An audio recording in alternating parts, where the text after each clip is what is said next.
you're not feeling. You're pushing your feelings down because that's all scary and whatnot. And Totally. Yeah. yeah, so through that nature connection, I found it's actually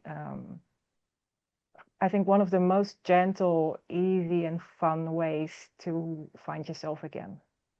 And I can just see like the pattern through history where it's always that way, that things that we don't understand, and we create ideas around that, spiritual ideas or religious ideas, and then later on science kind of catches up and goes like, oh, Yeah. this is how this works. Yeah, now we get it. And then a new thing emerges, and Right. And then it's woo. Yeah. and then it's called woo, and it's disgrace. Yeah, I had a client the other day, and she had this memory that she had carried around for many, many years, and it was full of disbelief and resentment. And after an hour that I worked with her, it was completely gone. She was just smiling so broadly and so relieved, and she just wanted to dance around the house. It was so beautiful.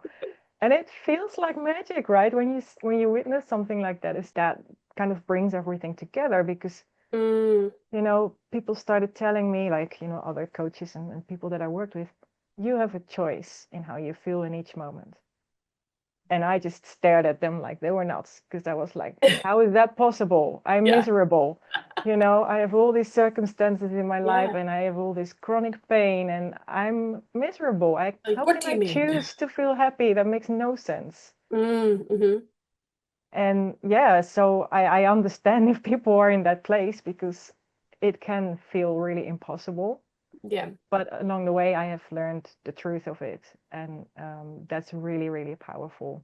And all these techniques that I've been talking about can really help you get there.